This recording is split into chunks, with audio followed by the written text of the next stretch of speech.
muy buenos días para los que estamos de este lado. Buenas tardes ya para Elías y los que nos siguen desde Europa. Este es el panel sobre economía y tenemos a tres prestigiosos expertos ubicados en distintos puntos del mundo. Así que vamos a empezar con Mauricio Miranda, Buenos días.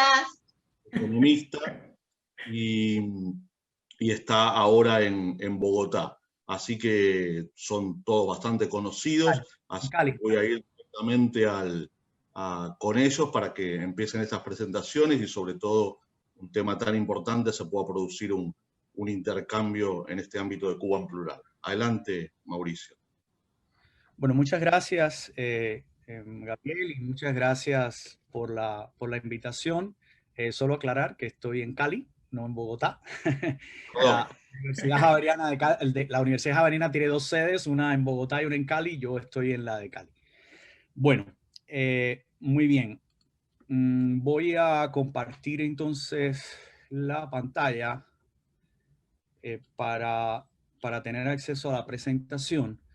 Y la idea es hablar de una manera muy breve sobre los problemas de la unificación cambiaria en las condiciones de la redolarización de la economía cubana. Es decir, el tema de la unificación monetaria y cambiaria, es decir, la necesidad de la eliminación de la dualidad monetaria, era un problema planteado desde hace muchísimo tiempo, mucho antes de que fuera incorporado en un lineamiento del sexto Congreso del Partido en el año 2011. En realidad, la dualidad monetaria producía una desconexión entre los sectores de la economía cubana que funcionaban uno en pesos y otro en dólares y luego en pesos convertibles en el famoso o tristemente célebre CUC. Y por supuesto, ese sector que funcionaba en pesos cubanos estaba desconectado de las realidades de la economía mundial, lo cual no permitía establecer los precios relativos en la economía cubana respecto a la economía del mundo. En el caso del sector empresarial, persistía un tipo de cambio total y completamente sobrevaluado de un peso por un dólar que existía desde antes de 1959, con lo cual se afectaban la competitividad de las exportaciones y tenía el efecto contradictorio de abaratar en términos, es decir, abaratar entre comillas, porque realmente no hay libertad de comercio exterior, pero se abarataban las importaciones, con lo cual se afectaba cualquier proceso de sustitución de importaciones. En varias oportunidades, algunos dirigentes cubanos se han referido a la mentalidad importadora y valdría la pena aclarar que no se trata de una mentalidad, son razones objetivas que están establecidas por una tasa de cambio sobrevaluada del peso cubano. Adicionalmente a eso, persistían serias dificultades contables para las empresas que operaban en ambas monedas y que no podían conectar por una tasa de cambio unificada, no podían conectar sus operaciones. El sector dolarizado afectaba a una proporción considerable de los gastos de consumo de la población, pero contradictoriamente los ingresos de la población no se producían en dólares de una manera mayoritaria, sino de una manera muy selectiva y sobre todo el caso de las remesas. Y cuando se reemplaza el uso práctico del dólar en la circulación cotidiana por el CUC, no solo existía una tasa de cambio sobrevaluada para el peso cubano, sino también lo fue para el CUC, sobre todo cuando el gobierno cubano decidió emitir excesivamente emitir excesivamente CUC que no estaban respaldados en dólares a partir de una caja de conversión.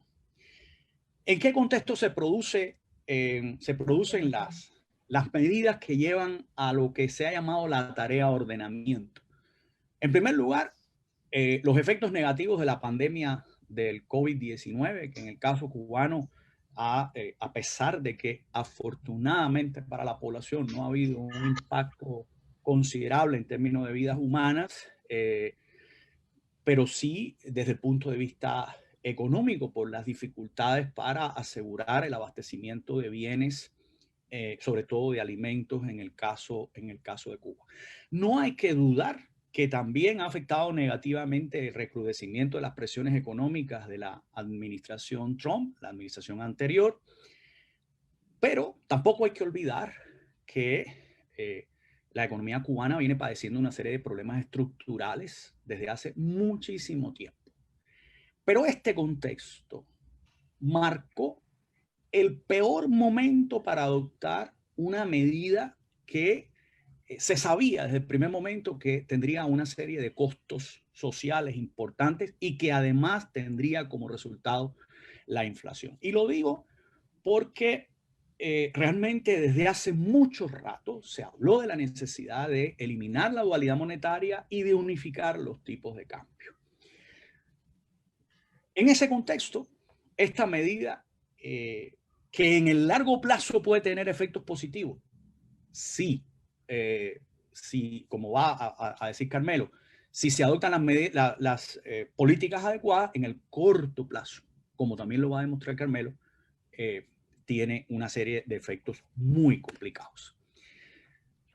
¿Cuáles han sido entonces las bases sobre las que se ha montado la unificación? En primer lugar, la eliminación de la dualidad cambiaria, que se planteó como un lineamiento, como ya lo dije, en el 6º Congreso y que se ratificó en el 7º Congreso. Antes de adoptarse la unificación cambiaria, porque realmente no se ha eliminado la dualidad monetaria, precisamente por esto que voy a decir ahora mismo, se introdujo la venta de una serie de bienes de consumo en moneda libremente convertible, lo cual ha significado una redolarización de los gastos de la población, pero no de los ingresos. Se estableció una especie de corralito cambiario porque la divisa que puede ser utilizada solamente puede estar en bancos, no se puede usar como efectivo, pero todos sabemos que son depósitos a la vista, por lo tanto, eso es moneda, eso es oferta monetaria en cualquier circunstancia. Se estableció una unificación cambiaria a una tasa de cambio que era la misma que funcionaba en la CADECA, pero la realidad del mercado es otra. Esta tasa de cambio de 24/1 también está sobrevaluada, precisamente porque el Banco Central no puede asegurar la oferta de divisas a esa tasa de cambio. Como resultado de esto se ha producido una proliferación del mercado informal a una tasa mucho más alta que la que se reconoce oficialmente. Sigue funcionando entonces un mercado dolarizado al que la población solamente accede a partir de las remesas recibidas. Y bueno, a partir también podría ser cuando funcione esta cuestión del comercio exterior de las exportaciones que les serían reconocidas en moneda libremente convertible cuando esto se produzca. Así las cosas, persiste la dualidad monetaria tanto en los mercados minoristas como en los mercados mayoristas, porque también en los mercados mayoristas se ha impuesto la necesidad de adquirir los bienes intermedios en dólares o en moneda libremente convertible. Esto nos lleva entonces a la conclusión de que la moneda nacional no es soberana en todas las transacciones internas del país. Muchos economistas hemos insistido en que en todo este proceso hay un problema de secuencia. La unificación cambiaria es una medida de la esfera de la circulación. Sin embargo, no se han adoptado las medidas necesarias para impulsar la producción de bienes y de servicios. Y muy especialmente la situación de la agricultura, pero es que también la industria y la industria productora de bienes de consumo. Así las cosas, antes de adoptar este tipo de medidas, habría sido necesario dar los pasos para la liberalización de los mercados, especialmente la adopción de medidas que facilitaran el establecimiento de empresas privadas y o cooperativas, especialmente las pequeñas y medianas empresas, pero no solo ellas. Es decir, el tema de estas limitaciones ha sido un tema recurrente en la adopción de las medidas de política económica que bueno, se ha dicho que sin prisa, pero sin pausa, pero en realidad ha tenido más pausa que prisa. ¿Por qué esto es necesario? ¿Por qué era necesario impulsar la producción para que la oferta de bienes y de servicios compensara el incremento de la demanda causada por el incremento nominal de los salarios? Y digo nominal porque en realidad el impacto sobre la capacidad adquisitiva real es muy complicado, tomando en cuenta que toda una serie de tarifas de bienes y de precios de bienes o de tarifas de servicios públicos ofrecidos por el gobierno en condición de monopolio han incrementado su nivel, es decir, han incrementado sus precios o las tarifas a unos niveles muy altos, superiores claramente al incremento de los ingresos nominales de la población. Se produjeron algunos cambios que siguieron a la unificación. La publicación de una lista de actividades que no pueden realizarse por cuenta propia, en reemplazo de aquella lista positiva que solamente permitía aquellas actividades, unas 100 y tantas que luego se convirtieron en 200. Pero lo que sucede es que esta lista negativa de lo que no se puede hacer por cuenta propia es demasiado grande. Son demasiadas exclusiones que afectan a muchas de las profesiones libres que podrían perfectamente ser desarrolladas por algunos profesionales de manera que pudieran tener opciones de mejorar sus niveles de ingreso. Se estableció un mercado mayorista para trabajadores por cuenta propia y para campesinos, pero operado en moneda libremente convertible. Se autorizó, como ya lo dije, a algunos trabajadores por cuenta propia a operar en el comercio exterior, pero solo a través de empresas estatales de comercio exterior. Esta medida conserva el monopolio de comercio exterior, que ha sido criticado por muchos economistas y que definitivamente en el informe central de Raúl Castro fue defendido a ultranza como algo que no se iba a abandonar. Con lo cual, bueno, pues ya veremos las consecuencias de persistir en medidas que han demostrado su ineficacia. Y además de eso, se inició un proceso de descentralización territorial en la autorización del desarrollo de ciertas actividades económicas. Es decir, se ha pretendido, y esto todavía debe ser demostrado por la práctica, una descentralización a nivel de territorios en toda una serie de decisiones económicas que afectan específicamente a los territorios.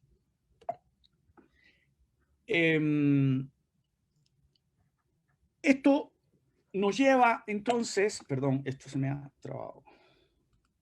Ya. ¿Se trata esto entonces de un ordenamiento? En realidad, la unificación cambiaria puede haber corregido en cierto sentido los precios relativos, pero al basarse en un tipo de cambio único, fijo, que además sigue estando sobrevaluado, genera nuevas distorsiones en los precios relativos.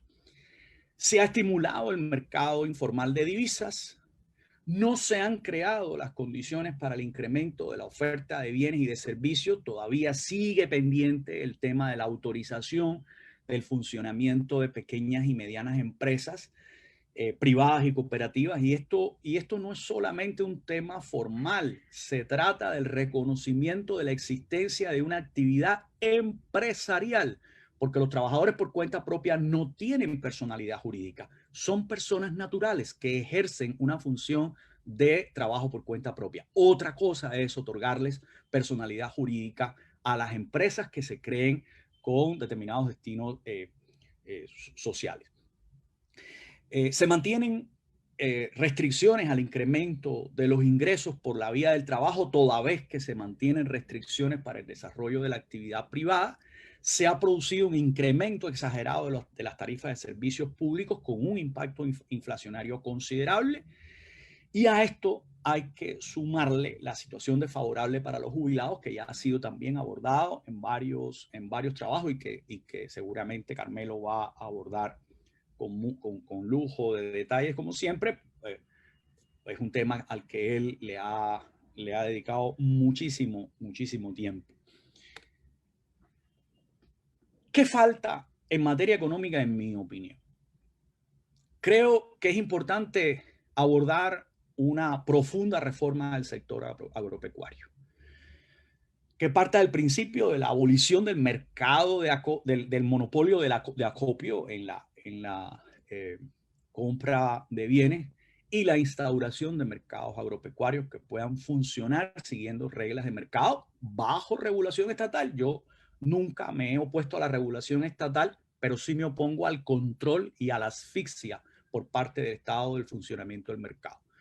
La estimulación del emprendimiento empresarial, la legalización de la actividad de empresas privadas y cooperativas sin restricción de las formas de propiedad y las formas de gestión.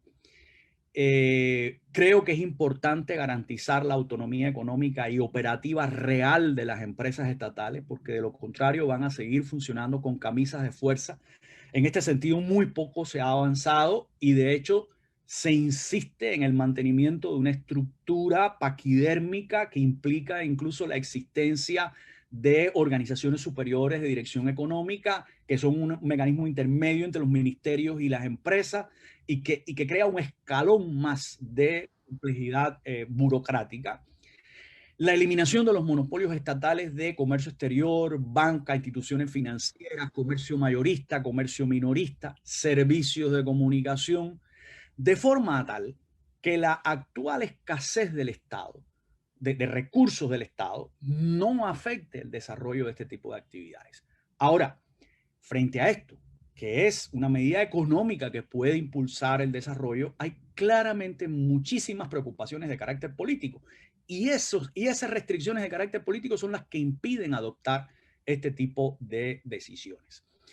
Por otra parte, creo que es importante adoptar la creación de un marco legal adecuado que favorezca el desarrollo de la inversión extranjera directa y muy especialmente de los cubanos residentes en el exterior, acompañado, por supuesto, de garantías a esas inversiones y sobre todo de garantías al cubano que vive fuera, rompiendo esa tradicional división de los cubanos de aquí y los cubanos de allá, que tan negativa ha sido para nuestra nación durante tantas décadas.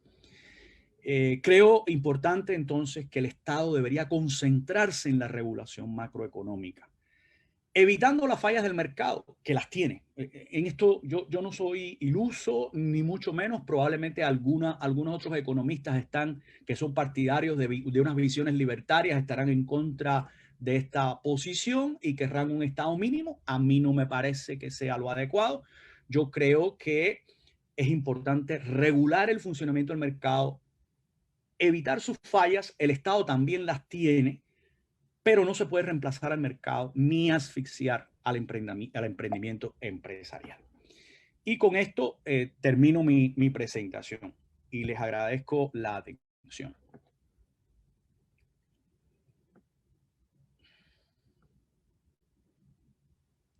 Muchas gracias, profesor Mauricio de Miranda. Les recuerdo que estamos en el panel de Cuba en Plural sobre economía, sociedad y ciudadanía.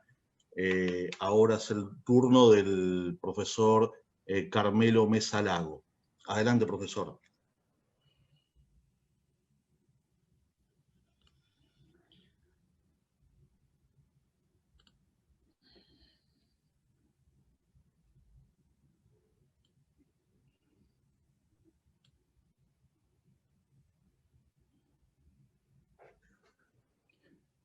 El micrófono, Carmelo.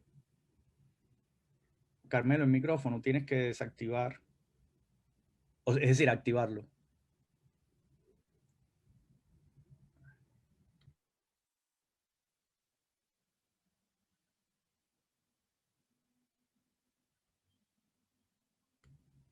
En la parte izquierda, Carmelo, abajo, dale clic para que aparezca en verde.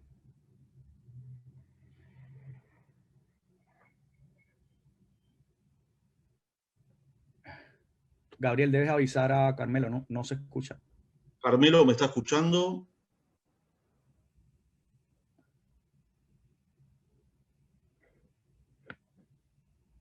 Carmelo, no se escucha.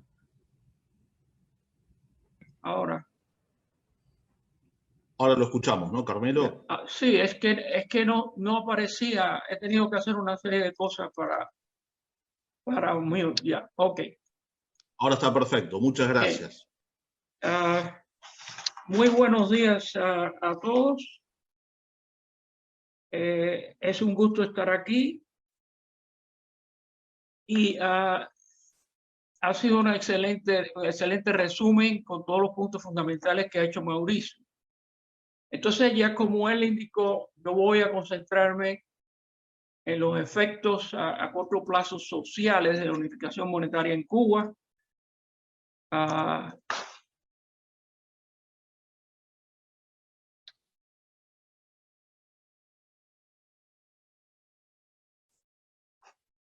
Y por cierto, arriba de todos tienen ustedes un enlace que pueden acceder a mi trabajo, y también se lo pueden pedir a Manuel, aquellos que estén interesados en un análisis más completo que el que yo voy a hacer. Voy a resumir mi presentación y digo que la unificación monetaria y cambiar lo que se llama tarea de ordenamiento tiene efectos a corto plazo y a largo plazo. Los efectos a largo plazo deberían ser positivos, como ya indicó Mauricio, siempre que se sigan las políticas adecuadas. Enfatizo eso porque es muy importante. Sin embargo, en el corto plazo, por la naturaleza de la unificación, se producen o se van a producir, ya se están produciendo efectos adversos, negativos. Esos son, primero, el cierre de las empresas estatales con pérdidas, porque parte de la unificación es que las empresas que tienen pérdidas es un costo para el Estado y tienen que cerrarse. Esas empresas tradicionalmente, históricamente, han recibido subsidios fiscales muy fuertes. Hay como, por ejemplo, 40 empresas, un 40% de las empresas que reciben subsidios fiscales. Y al cerrarse las empresas, entonces ocurrirá lo que llamamos desempleo declarado, que también se llama abierto, o para simplificarlo podemos decir visible. Es el desempleo que se ve. En segundo lugar, una altísima inflación. Eso lo hemos estado prediciendo los economistas de dentro de Cuba y de fuera de Cuba por más de un decenio. Al ocurrir esta tremenda inflación, entonces el gobierno se ve forzado a aumentar los salarios, a aumentar las pensiones, y esto, si la inflación es superior a este ajuste, se provoca una caída del poder adquisitivo, tanto de los asalariados como de los jubilados y pensionados. Y tercero, y esto es muy importante, el gobierno adecuadamente, y esto es, por cierto, esto no es una cosa de ahora. En el año 1995, 3 famosos economistas cubanos, Gutiérrez, Carranza y Monreal, en un libro famoso, recomendaron esto. O sea que estamos hablando de muchos años de esta idea de que hay que reemplazar los subsidios a los bienes. Por ejemplo, los bienes relacionados reciben subsidios estatales porque se venden casi al costo, por subsidios a las personas vulnerables, que es un eufemismo para no usar la palabra pobres. Y esto se pospondrá. Y el último punto, pero muy importante, es que para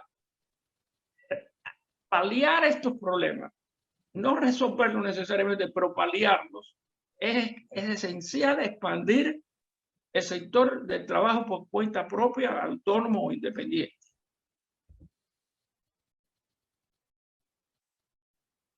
Bueno, así que vamos primero a tocar el tema de la inflación. Díaz-Canel, el presidente de Cuba, ha dicho que uno de los principales riesgos de la unificación es que la inflación sea mayor que lo planeado.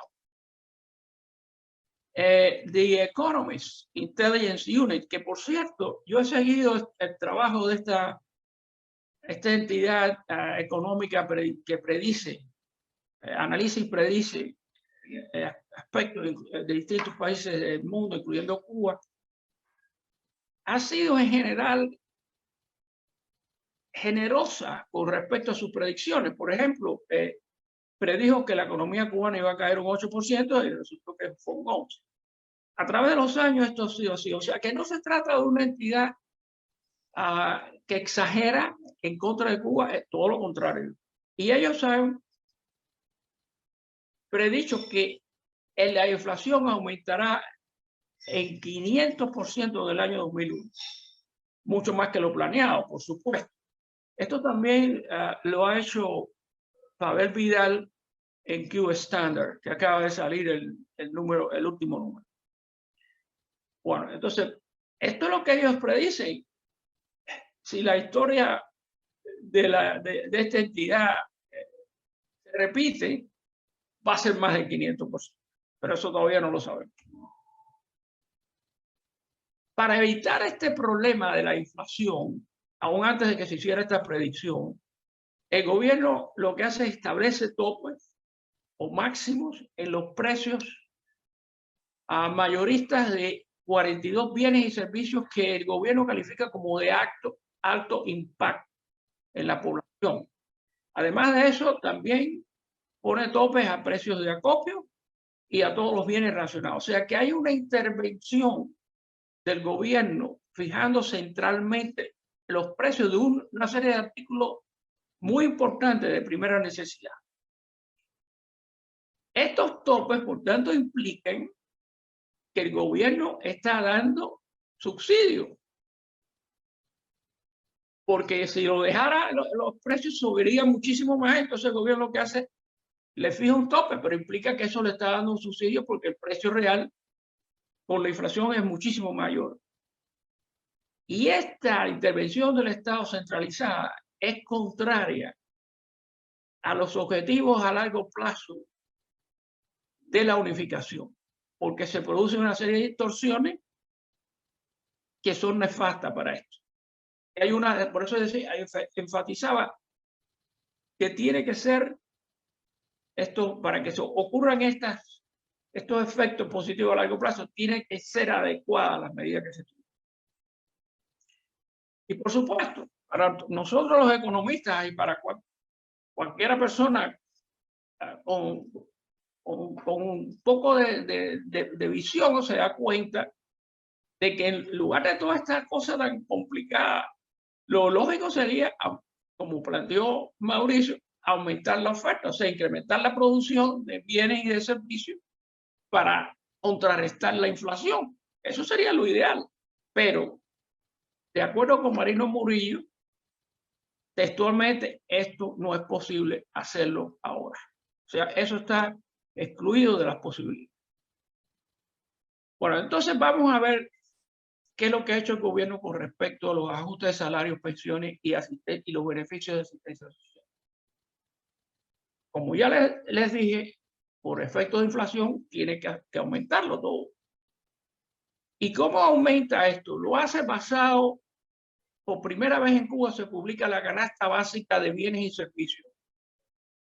Es un cálculo que se hace, que es lo mínimo, lo esencial que una persona necesita para subsistir, y la fija en 1.580 pesos nacionales o CUP, que es la única moneda que queda, además de parcialmente el dólar, como explicó Mauricio, ¿verdad?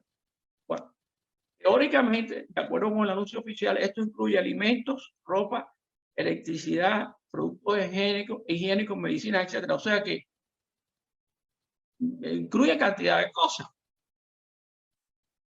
El salario medio en el sector estatal, que todavía teniendo alrededor de 2/3 del empleo en Cuba, se incrementó 10 veces, pero se hizo en el sector empresarial. Ese es el sector en que Mauricio dijo que había un CUC equivalía a $1, ¿verdad? Pero en el sector presupuestario, que eso incluye, por ejemplo, todos los servicios sociales, etcétera, lo hace solo en 5 veces. Teóricamente lo hace así porque en el año 19 hubo un aumento de los salarios en este sector de un 37%, pero esto no compensa por las 5 veces más que tiene el sector empresarial. Pero el punto fundamental es que este incremento de 10 y mucho menos el 5 es muy inferior al aumento de la inflación del 500%. Y hay toda una serie de evidencias, de noticias que salen de Cuba que demuestran esto. Tengan en cuenta, por ejemplo, Mauricio mencionó el tema de las tarifas. Las tarifas eléctricas fueron aumentadas de tal manera que hubo una protesta y el gobierno se vio forzado a reducirlo. Ha habido unos incrementos también tremendos del gas, particularmente del gas que viene por tubería, en fin, y de los bienes de consumo, de alimentos, de ropa, todo ese tipo de cosas. O sea que queda el ajuste muy por debajo de la inflación. Y lo mismo ocurre con la pensión media. La pensión media es aumentada 5 veces, no 10 como el caso del salario medio del sector empresarial, sino como 5 del sector presupuestario, y esto es muy inferior a la inflación. Ahora, yo quiero hacer una comparación con lo que ha ocurrido en la historia de Cuba bajo la revolución, o por lo menos desde el año 89, que es cuando la víspera de la gran crisis de los 90, el periodo especial. Sí, los salarios nominales, cuando se ajustan a la inflación, han compensado la inflación. Eso es lo que les voy a mostrar a ustedes en este cuadro. Y aquí tienen ustedes, hay dos curvas, ¿verdad? Hay una curva de color naranja, y esa curva de color naranja son los salarios reales. Y la curva azul, perdón, son las pensiones, y la curva azul son los salarios. Esto es un índice en que el año 1989, que lo ven ustedes abajo, equivale a 100. Entonces, todo lo estamos midiendo con respecto a 100. Quiere decir que en el momento peor del periodo especial, 1993, la pensión real ajustada a la inflación era un 16% de lo que era en el año 1989. Y la pensión era un 10% de lo que era en el año 1989. Todo está relacionado con 100. Ven ustedes que hay un incremento real, que es ajustado a la inflación, ¿verdad? Pero cuando nos fijamos en el año 19, que son las últimas cifras disponibles por el Anuario Estadístico de Cuba, la pensión real ajustada estaba 36 puntos por debajo del año 1989. O sea, el poder adquisitivo se había contraído en un 36%. El aumento nominal de las pensiones no compensó, mucho menos, el aumento de la inflación. Se quedó muy por debajo. Y lo mismo ocurrió, o peor, ocurrió con los salarios, porque en el año 2019, vean ustedes, 47%, eso quiere decir que estaba 53% por debajo del 89. Hubo una reducción del poder adquisitivo del 89%. Bueno.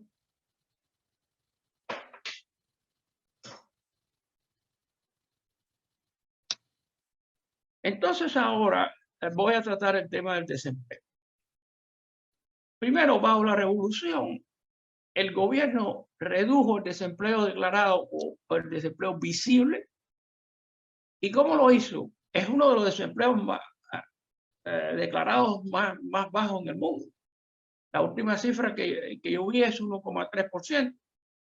Pero esto lo hizo mayormente incrementando el desempleo oculto o subempleo. ¿Qué quiere decir esto? Las fábricas, granjas y agencias estatales contrataron más trabajadores que los necesarios a fin de reducir el desempleo declarado, pero que esto lo que hizo fue disminuir la productividad laboral y también, y muy importante, disminuir los salarios. O sea que hubo un precio muy alto pagado. Y esto se demuestra especialmente como en el caso de la crisis de los años 90, cuando el gobierno tuvo que cerrar una cantidad enorme de empresas porque no recibían insumos no había petróleo, etcétera. Y a pesar de esto, aunque los trabajadores estaban en las casas, se les pagó su salario. Entonces, esto acentuó el desempleo oculto y creó un problema que se fue arrastrando a través de los años. Ahora bien, la unificación, como yo les dije a ustedes al principio, debería cerrar las empresas estatales con pérdida y eliminar los subsidios. Y al hacer esto, se genera desempleo declarado. Pero ¿qué ocurre? Que el gobierno ve esto como un problema social, dice aquí no va a haber una terapia de choque. Y entonces dice, todas las empresas que tienen pérdida van a tener un año de transición. Y en ese año de transición yo les voy a seguir pagando los subsidios, de manera que no tienen que despedir a los trabajadores innecesarios, que eso no genera producción y reduce la productividad, como yo dije antes. La idea del gobierno, y así es como se ha anunciado, es que en este año de transición, estas empresas ellos deben firmar compromisos con el Estado, ¿verdad?, para que terminen con esas pérdidas y empiecen a producir ganancias o utilidades que le permita al gobierno a su vez eliminar los subsidios y despedir a la gente, a los trabajadores que no necesitan. Bueno, si se logran esas metas después de un año, lo que va a ocurrir es que se ha aumentado el desempleo oculto y es más la cantidad que va a ocurrir de desempleados declarados o visibles, ¿verdad?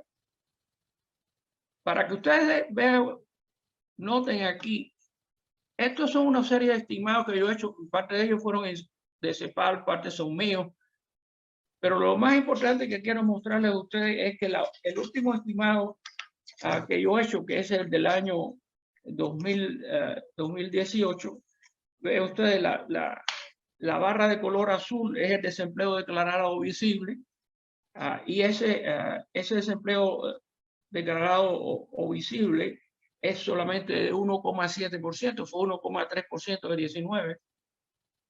Después tienen ustedes el desempleo oculto, que es más de un 29%, o sea, el desempleo oculto es muy superior al desempleo visible, y la suma de los dos es casi un 31%. Así que esto les da idea a ustedes.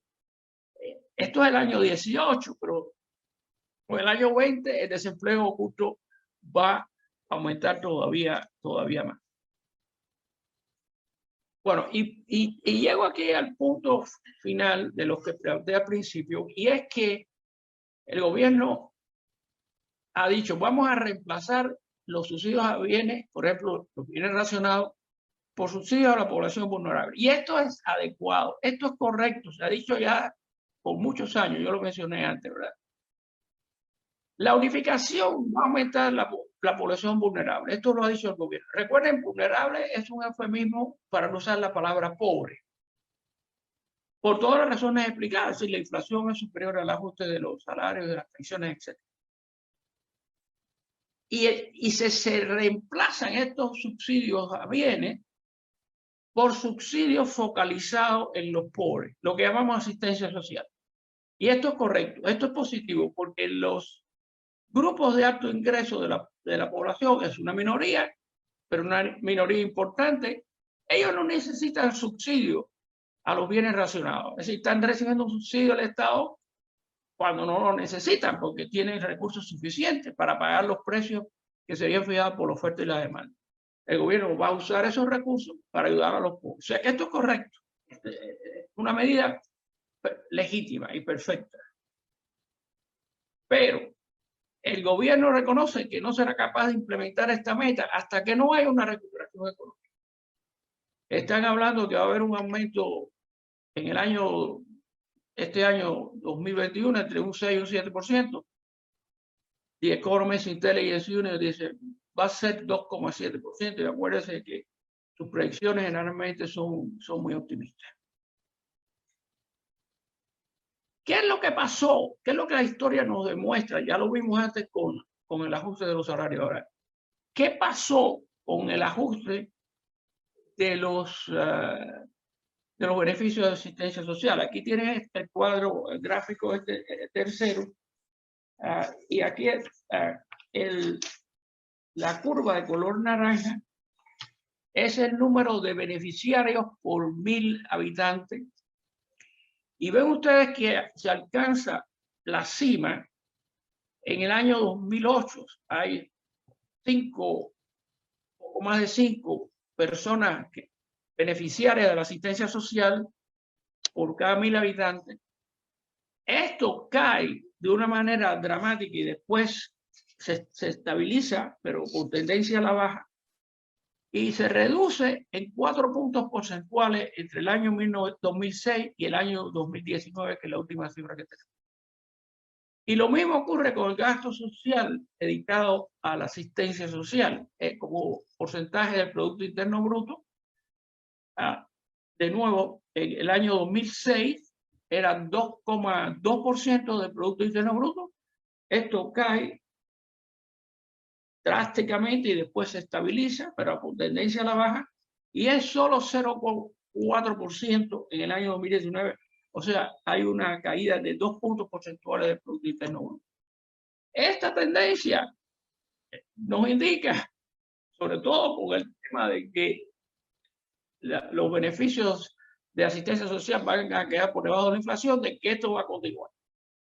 Y dice el gobierno, no podemos hacer ese reemplazo de los subsidios hasta que no aumente la producción. Bueno, y ya termino con un punto muy importante. Que ya lo indicó también Mauricio, que es la necesidad de expandir el cuenta propia. Esto es absolutamente esencial. Entre el año 2009 y el año 2019, el sector no estatal creció de 16 a 33% de la fuerza de trabajo. El contrapropismo creció de 3 a 13%.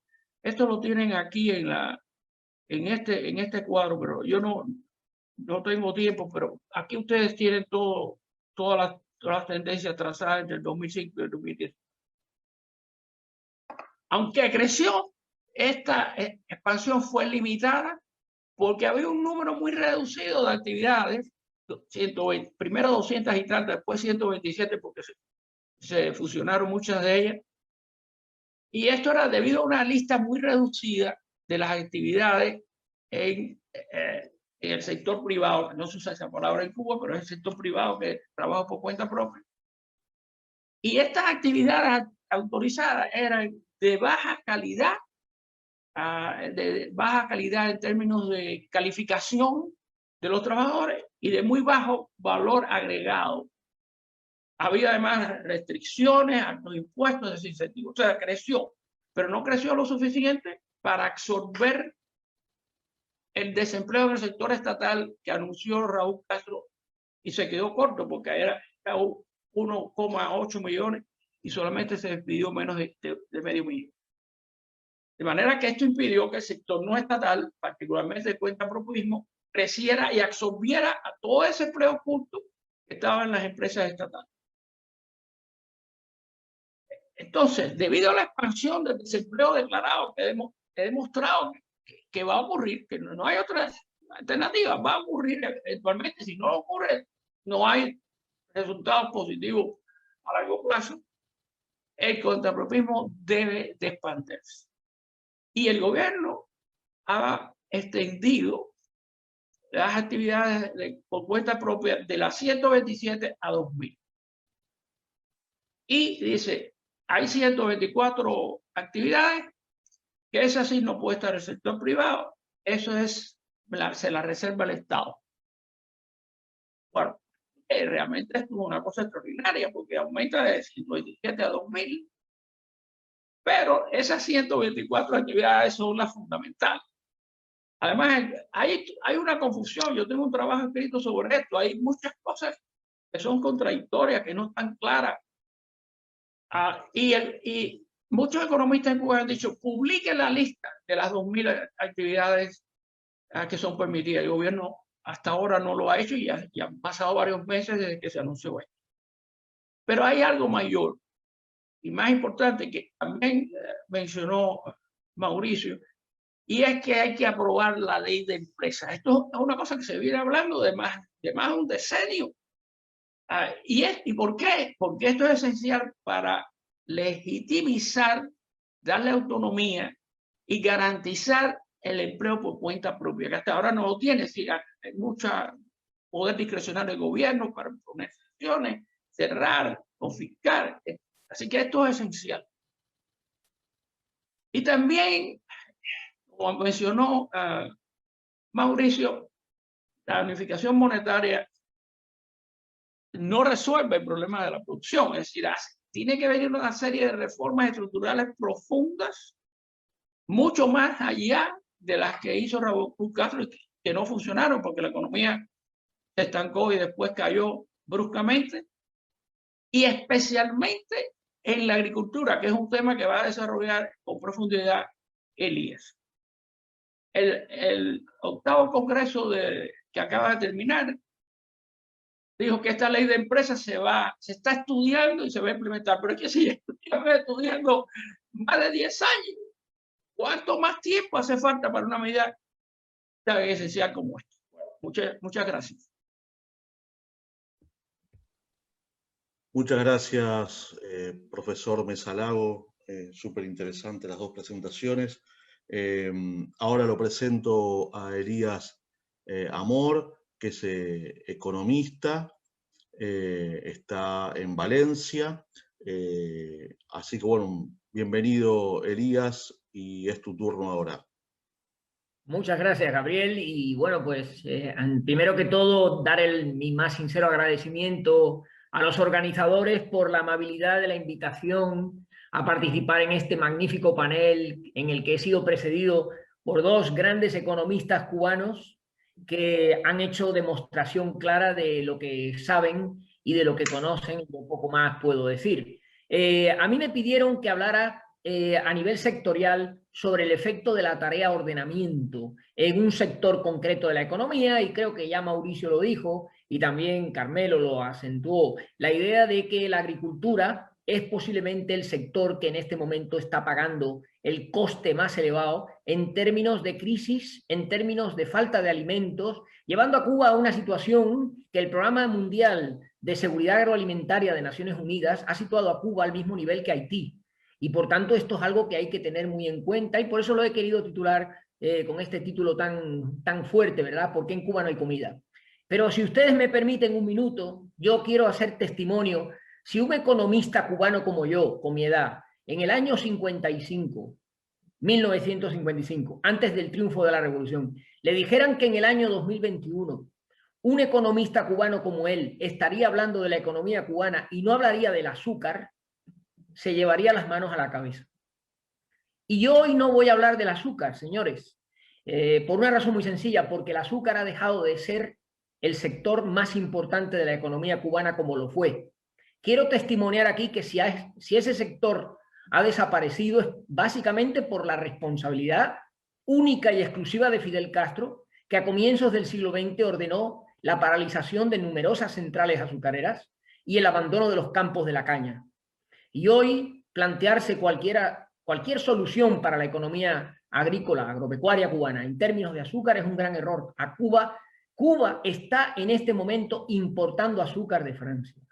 Quiero hacer constancia de ello aquí porque ese economista cubano de mi edad en el año 1955 no lo podría entender, como a mí también me cuesta mucho entender que el sector más importante, el que hacía un país, como dijo aquel hacendado cubano, sin azúcar no hay país, que no podamos hablar del azúcar. Así que, si ustedes me permiten, voy a ir directamente, María Victoria, si quieres vamos pasando las slides, a esa fotografía que he querido traerles de la agricultura cubana, un sector que tiene un valor de Producto Interior Bruto con las estadísticas oficiales cubanas más recientes de la Oficina Nacional de Estadística de 3.612 millones. Puede parecer mucho, ¿verdad?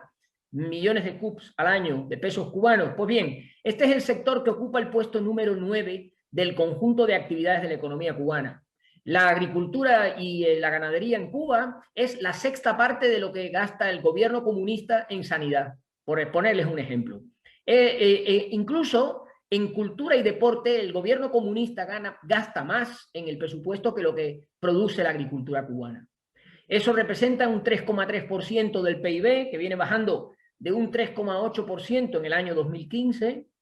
Por lo tanto, es un sector en recesión, es un sector que, como ven ustedes, ha tenido un crecimiento medio en el periodo 2015 al 19 negativo, ha disminuido, ha bajado un menos 0,56% anual de promedio. La pesca cayó incluso más, un 1,22%. El conjunto de la economía, en cambio, aumentó un 1,74%, y eso es lo que explica por qué la agricultura se desploma. Además, se desploma de una manera bestial en el año 2019. El año 2019 el sector agropecuario cayó un 12,4% y la pesca un 11,7%. Antes de la pandemia. Lo advierto porque hay mucha gente que cree que los problemas de Cuba están provocados por la pandemia, etc. No, ya en el año 2019, la economía cubana se hundió en lo que es la actividad primaria.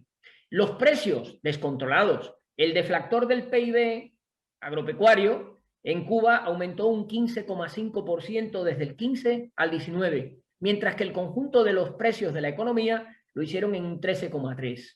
En empleo, el sector agropecuario cubano concentra todavía 1 de cada 5 ocupados. Es un sector con un 18% de ocupación. Aproximadamente tenemos en el año 2019 a 818.000 personas en el campo cubano, incluyendo también la pesca. Fíjense que es un sector que aumenta sus efectivos en términos de empleo. Del año 15 pasa a 751.700 a los 808.400. En el conjunto de la economía se pasa de 4.713.000 a 4.585.000. La economía cubana pierde empleo y, sin embargo, hay más gente trabajando en la agricultura. María Victoria, si quieres pasamos a la siguiente. Eso representa, por tanto, para la economía cubana, como ven ustedes, una productividad muy baja. La quinta parte de la productividad del conjunto de la economía, según los cálculos que yo he realizado del año 2019. Y sin embargo, los salarios en el sector agropecuario, en 887 pesos en el año 2019, están en línea con los del promedio de la economía, que fue de 879. El número de entidades que operan en el sector ha bajado de las 5.342 en el año 2015 a unas 5.144 en el año 2019. Han bajado un 3,7%, pero las empresas agropecuarias han disminuido más todavía, pasando de 371 a 291, lo que representa un 21,5% de caída. Este es el ajuste silencioso que practican las autoridades comunistas en la estructura económica cubana con sus empresas estatales. En cuanto al comercio exterior, ya ven ustedes, las exportaciones de la otrora potencia azucarera mundial se han quedado en 93 millones de dólares, que son las estadísticas que aparecen en la oficina de la ONEI, y en cambio las importaciones están en torno a 1.910 millones en el año 2019. El 19% de la importación total de Cuba es producto agropecuario que podría perfectamente producirse en el país y no se produce. Y es verdad que influye mucho la cotización del dólar y del peso, como dijo el profesor Miranda anteriormente, pero lo que también está claro es que la producción agropecuaria cubana es incapaz de satisfacer las necesidades de todo el país. En materia de construcciones, ya ven ustedes también, el porcentaje de la inversión en construcción baja del 3,6 al 2,9. La inversión en equipamientos en la agricultura baja más aún, del 6,2 al 5,2. Pasamos a la siguiente. En la siguiente transparencia les he traído una evolución de los principales productos de la economía cubana, clasificados por vianda, plátano, hortaliza. Todos, absolutamente todos, experimentan descensos que se sitúan, en el caso de los, por ejemplo, cítricos, en un 43,6% menos, los cereales un 30,4%, ahí tenemos el problema del arroz, que es un producto básico de la dieta de los cubanos y que Cuba no produce, o en el caso de otras frutas, mango, guayaba, etcétera, que estarían en un 27,8% de caída. ¿Qué es lo que crece de todas esas producciones? Pues aunque a ustedes parezca que no, el tabaco experimenta un aumento del 221%, es un producto de exportación que genera dólares y que está gestionado de una manera bastante eficiente, y el cacao, que ha sido un proyecto experimental que ha ido dando buenos resultados, aunque con un crecimiento también muy limitado de un 2%. Otras producciones agropecuarias, María Victoria, la siguiente, por favor, que he ido recuperando, pues por ejemplo, todo lo que tiene que ver con los lácteos, los derivados del ganado. La leche en Cuba ha bajado un 16% de producción.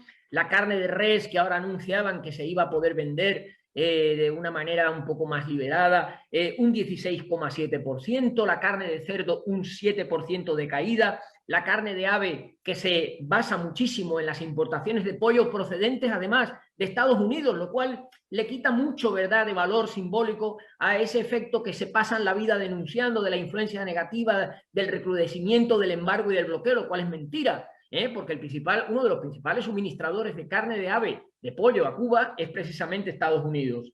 Y la carne de ovino, sin embargo, ha subido un 20%, aunque el porcentaje total de las carnes consumidas es pequeño, y los huevos, afortunadamente, pues también han tenido una evolución positiva. Llegándose a este punto, por favor, la siguiente.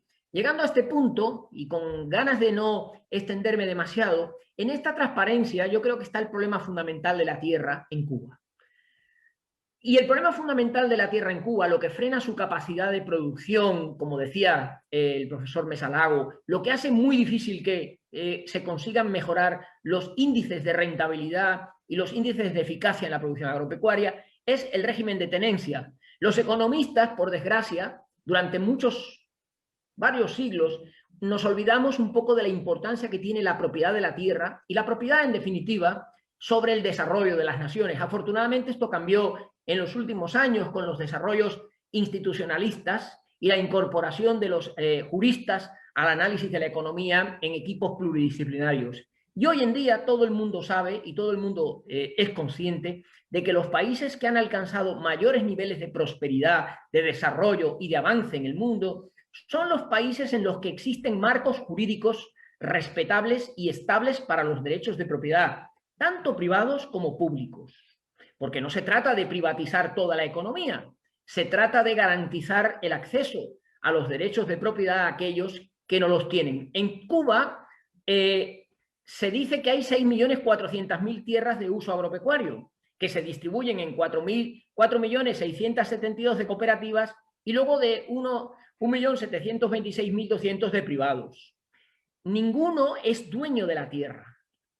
Se trata de tierras que son de titularidad del Estado, tal y como aparece en la Constitución, en los fundamentos económicos. La tierra es del pueblo, propiedad del pueblo. Ese colectivismo falso que caracteriza a la economía castrista es el origen del desastre que existe en la economía cubana, porque nadie es dueño de la tierra. El que la trabaja no es dueño de la tierra y, por tanto, no tiene los incentivos para incorporar motivación, esfuerzo, deseo. No existe un mercado de tierras. Si tú necesitas aumentar el tamaño de la tierra para poder alcanzar rendimientos crecientes a escala en la producción, que es lo que hace que una economía prospere y evolucione, no puedes, porque el dirigente comunista local es el que va a decir si tú tienes derecho a incrementar tu parcela o no. Con esas restricciones, ¿a dónde va la agricultura cubana? A ningún sitio. No tiene futuro. Hay que hablar de derechos de propiedad. Está muy bien hablar de liberalización de formas comerciales. Está muy bien de hablar de empresas, sobre todo de empresas privadas. Está muy bien hablar de todo lo que pueda suponer desmontar el aparato intervencionista y planificador del régimen comunista. Pero lo fundamental para la economía cubana y para su sector agropecuario es establecer y devolver a los cubanos que trabajan la tierra un marco jurídico estable y respetable para el ejercicio de los derechos de propiedad. Sin eso, Cuba no va a ningún sitio. Fíjense que los vietnamitas, la pieza fundamental de las reformas que han hecho que Vietnam se convierta en una potencia exportadora en vez de padecer hambrunas sistemáticas y recurrentes como pasa en Cuba, fue la propiedad de la tierra. En Vietnam se privatizaron las tierras con las reformas del Doi Moi y los vietnamitas ahora son la principal potencia exportadora de arroz a todos los países de Asia, que son grandes comedores. De hecho, le regalan a Cuba de vez en cuando algún contenedor con arroz para saciar las hambrunas sistemáticas que existen en Cuba. Si no se transfiere la propiedad de la tierra a los privados, no toda, evidentemente, yo no estoy hablando ahora de privatizar todas las tierras, si no se transmite la tierra productiva para que el privado la explote en las condiciones adecuadas, no habrá ninguna solución. Siguiente, por favor. La tarea de ordenamiento, por todo esto, ha pasado muy por encima de este tipo de cosas. Y si ustedes se fijan en este cuadro, en donde están las distintas figuras que trabajan en el sector agropecuario cubano, asombrosamente, los usufructuarios de tierras, que era la gran reforma que trajo consigo Raúl Castro, entregando tierras en arrendamiento para que agricultores independientes pudieran... Señores, eso es un auténtico fracaso. Se ha hundido la cifra de 287.000 a 276.000 con una caída del 4%. Pero es que los propietarios, por razones demográficas, evidentemente de envejecimiento, han disminuido de 98.000 a 97.341. Los campesinos dispersos, que son aquellos pobres campesinos que cuando la reforma agraria comunista de Fidel Castro se quedaron con unas pocas caballerías al lado de sus pequeños campos para poder sacarse sus mangos, su ñame, lo que pudieran, han bajado de 31.000 a 29.000. El drama se llama pasar de 419.000 almas a 404.000, una caída del 3,8 en este periodo de tiempo. Y eso que la agricultura es el sector que más gente concentra de mano de obra. ¿Dónde está el problema? ¿Cuál es la situación? Evidentemente, el régimen no adopta las medidas adecuadas para producir más. Siguiente, por favor. La tarea de ordenamiento trajo consigo un incremento espectacular de tarifas, como han dicho mis dos predecesores, y al régimen comunista no le ha tenido más remedio que reunirse con los agricultores. Y a resultar de ello, después de llevarse por delante al ministro, que no sé si saben que el ministro de Agricultura ha sido cesado fulminantemente y se ha incorporado el viceministro y a su vez ha entrado un alto cargo procedente de una empresa científica que es la Biofam, con todo este lío han decidido 63 medidas, que yo les llamo parches, con las cuales pretenden hacer frente a la problemática que ha traído consigo la tarea de ordenamiento. Problemáticas que son absolutamente inauditas. Es decir, si en Cuba, por ejemplo, para determinadas producciones agropecuarias hay que consumir electricidad o hay que consumir agua o hay que contratar vuelos para fumigar, por ejemplo, los campos, lo que no puede ser es que un agricultor que había empezado su cosecha antes de las medidas de la tarea de ordenamiento con unas previsiones de precios, de pronto se encuentra que a mitad de cosecha tiene que pagar por los insumos incrementos como los que dijo Carmelo, del orden de un 500% y más. ¿Dónde se ha visto eso? ¿Cómo se puede hacer eso en una economía de planificación central intervenida que se supone que alguien debe de controlar las cosas? Pues eso ha ocurrido en Cuba y entonces para paliar esas medidas, para paliar los efectos negativos de la tarea de ordenamiento, que ya no se parecen nada a lo que fue en su lanzamiento originario en el mes de diciembre, cuando inundaron con más de 1000 páginas la Gaceta legal de Cuba, donde se publican todas las normas, pues tomaron medidas como, por ejemplo, bueno, vamos a bajar las tarifas eléctricas un 28%, vamos a bajar el servicio de agua un 32%, vamos a bajar los precios de los vuelos en un 22%. Decisiones que se toman de esa manera como si no pasara nada. Y con eso, ¿qué es lo que están haciendo los comunistas? Trasladar la ineficacia de las medidas de la tarea de ordenamiento a las empresas que prestan esos servicios, porque la empresa eléctrica, Unión Eléctrica, un monopolio comunista, va a tener que comerse esa deducción del 28% que no le va a poder incrementar los precios al agricultor y va a tener una menor rentabilidad. Y eso va a suponer una situación de menor solvencia que muy probablemente le cree problemas, como dijo el profesor Mesa Lago anteriormente cuando hablaba del desempleo, que es una de las cosas que vamos a ver precisamente. ¿Por qué? Porque los comunistas, cuando toman decisiones, las toman sin tener en cuenta que cuando tú tocas un precio en la economía, estás inmediatamente afectando al conjunto de los precios de los bienes y de los servicios. Y que eso los economistas le llamamos la magia del mercado.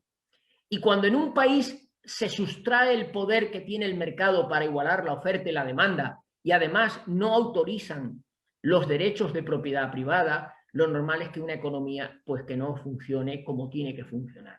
Todas esas medidas que han adoptado, que han dicho que eran 63, yo conté solo, la verdad, 49 cuando estuve leyéndome el otro día en el diario Granma, que luego dicen que hay 30 que son inmediatas. Hay cosas que están bien para el sector agropecuario, yo creo que es bueno los seguros. Lo que pasa es que luego yo hablando con algunos guajiros cubanos me decían que el problema es que cuando luego hay que cobrar la póliza, o en este caso la cobertura del seguro, la compañía de seguros no les pagaba. La recomendación de firmar contratos me parece también muy buena. Lo que pasa es que yo cuando era chiquito me acuerdo que mi abuelo me decía que la mano, el apretón de mano en el campo cubano tenía fuerza de ley. ¿Y por qué eso se ha perdido? Bueno, pues habría que averiguar, ¿no? Hay algunas medidas que podríamos valorar positivamente, pero estas en concreto, el paquete este que han adoptado para salir al paso de lo que es la tarea de ordenamiento, no va a dar ningún resultado, al menos en términos de lo que hace falta en este momento, que es que los cubanos puedan comer. Y me sabe mal decirlo todo esto en estos términos, pero es que es así. Y si me permites, María Victoria, la última, las reformas que verdaderamente necesita el sector agropecuario, algunas ya las he mencionado, cambios sustanciales en el marco jurídico de los derechos de propiedad de la tierra, eso se llama privatizaciones, lo digo con toda claridad. Los economistas liberales no tenemos absolutamente ningún miedo a la palabra. Creación de un mercado de la tierra, que se vendan, que se alquilen, que se compren, que se hipotequen, todo tipo de fórmulas jurídicas prohibidas por el comunismo en este momento, que deben devolver de nuevo al sistema mercantil cubano, que se inspira precisamente en el Código Mercantil Español de 1885, y lo tiene todo eso incluido. Hay que traer inversión extranjera al sector agropecuario cubano con total libertad, no mediante figuras intermedias, sino mediante contratos directos entre inversores extranjeros y guajiros cubanos. No hace falta intermediario para nada en una relación que puede perfectamente funcionar. Financiación crediticia a largo plazo para el acceso a la propiedad de la tierra y para la mejora de las tierras. El tema de la libertad de qué producir, cuánto, a qué precios, cómo y a quién vender la producción, tanto para personas naturales como para personas jurídicas. No puede haber diferencias entre unos y otros.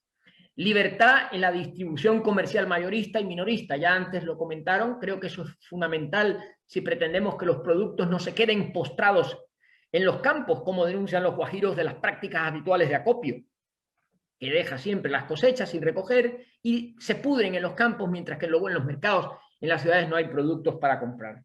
Y por último, cuando ya la economía recupere el tren, que lo recuperara, porque soy consciente de que el sector agropecuario cubano tiene grandes potencialidades. Si se adoptan estas medidas, el siguiente paso sería la exportación de los excedentes. Y eso le permitiría a Cuba tener unos ingresos muy importantes en la balanza de bienes, la balanza agropecuaria, que a partir de ese momento, lógicamente, en lugar de ser el desastre que es hoy en día, de un saldo, como vieron ustedes antes, exportaciones por 50 millones de dólares, compras, importaciones por casi 2.000 millones, si eso se puede equiparar, si eso permite ir a un determinado equilibrio, pues se encenderían las luces de lo que fue la República antes de 1959, cuando Cuba tenía el peso cubano a la paridad prácticamente del dólar, gracias a los ingresos obtenidos del sector externo en la exportación de azúcar. Y bueno, no tengo mucho más que poder añadir respecto de mi intervención. Muchas gracias.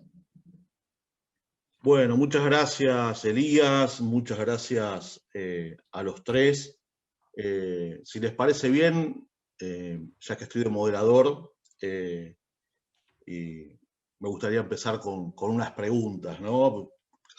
Sobre todo para los que no somos cubanos y vemos todo esto desde afuera y nos cuesta un poco entender, ¿no? Entonces yo les voy a hacer preguntas que, disculpen si son muy básicas, ¿no? Pero empezaría los tres, en el orden que respondieron, por preguntarles cuáles son los ingresos del Estado cubano, cuáles son los ingresos de la gente, y por los problemas estructurales que ustedes señalaron, cuáles son los efectos reales en la sociedad cubana del embargo norteamericano.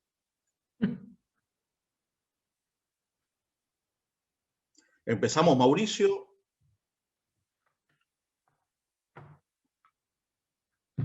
Está silenciado su micrófono, Mauricio. Ah, sí, disculpe. Que antes de responder, a mí me gustaría precisar algo, con todo respeto por mi colega Elías. A mí me gustaría precisar que en el caso de Cuba, la Constitución no establece la obligación de la propiedad estatal sobre la tierra. De hecho, el artículo 23 de la Constitución dice que son de propiedad socialista de todo el pueblo las tierras que no pertenecen a particulares o a cooperativas integradas por estos.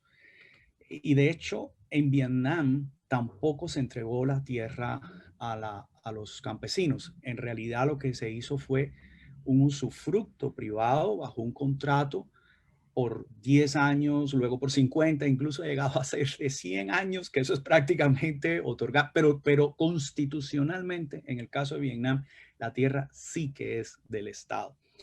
Pero en caso cubano, no. Lo que pasa es que hubo un proceso de cooperativización en los años 70, 80, bastante amplio, pero el tema no es tanto entonces una situación de propiedad, sino que incluso a los productores privados y a los productores cooperativos, el Estado le impone cuotas, le impone precios, le impone topes de precios. Entonces, obviamente, pueden ser propietarios privados, pueden ser propietarios cooperativos, pero no tienen la posibilidad realmente, incluso han tenido limitaciones de acceder a los mercados que ahora se pretende ir modificando.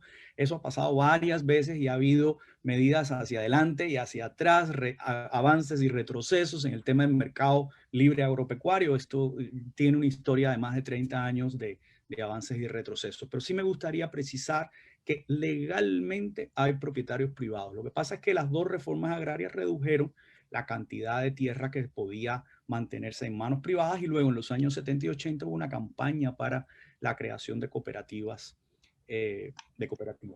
Pero eso con todo respeto me gustaría precisarlo. Ahora, a ver, yo con respecto a la pregunta de nuestro moderador, pues la verdad no entendí cuando dice los ingresos del Estado y los ingresos de los cubanos, ¿a qué se refiere? Cantidades, formas, etcétera. Pues el Estado recibe ingresos, como todos sabemos, a partir de los ingresos de sus empresas, que son la mayor parte de la economía nacional, más los impuestos, que son considerables. Prácticamente el Estado monopoliza el comercio, bueno, prácticamente no, el Estado monopoliza el comercio exterior, monopoliza la banca, monopoliza el comercio doméstico, que precisamente es un problema grande en la economía nacional porque la oferta de bienes depende de la capacidad de importación del Estado en unas condiciones en las que la producción nacional es incapaz de satisfacer las demandas e incluso las necesidades. Entonces, bueno, prácticamente en una economía donde el peso del Estado es fundamental, pues obviamente todo lo que la mayor parte de lo que la economía produce se canaliza al Estado y luego el Estado lo distribuye con las asignaciones centralizadas por el presupuesto. Sobre el tema del impacto del embargo, a ver, yo estoy de acuerdo con lo que dijo Elías en el sentido de que es cierto que, por ejemplo, una buena parte de las importaciones de carne de pollo provienen de los Estados Unidos y cuando se autorizó las exportaciones de alimentos directamente de Estados Unidos en condiciones bastante complicadas para pagar, que era, había que pagar prácticamente cash al momento, incluso antes de que los barcos se descargaran en el puerto. Eso significa que efectivamente la economía, hay una serie de productos que sí efectivamente se obtienen desde los Estados Unidos. La otra cuestión es que por las leyes de embargo Cuba no puede exportar a los Estados Unidos. Uno se preguntaría, ¿y qué va a exportar Cuba a los Estados Unidos? Lamentablemente muy poco tiene que exportar porque, como bien decía Elías, hasta la industria azucarera se ha desplomado en el caso de Cuba, que ha habido históricamente una gran discusión sobre si era muy bueno o muy malo que la industria azucarera representara más del 80, casi el 90% de las exportaciones de Cuba, y algunos decían efectivamente sin azúcar no hay país, pero había también otras corrientes que planteaban la necesidad de la diversificación de las exportaciones del país.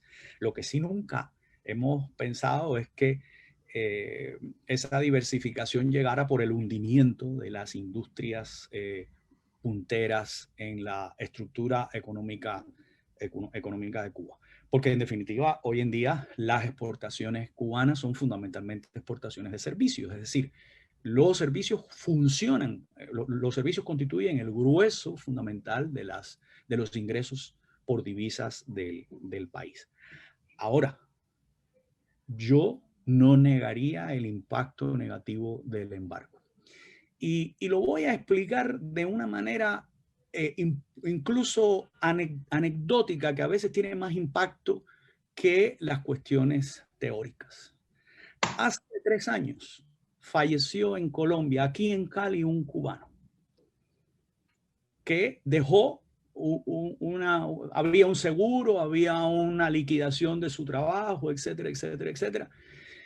Y su sobrino, que era su único heredero, me encomendó que yo tramitara, me dio un poder para que yo tramitara que ese dinero que había quedado le fuera transferido.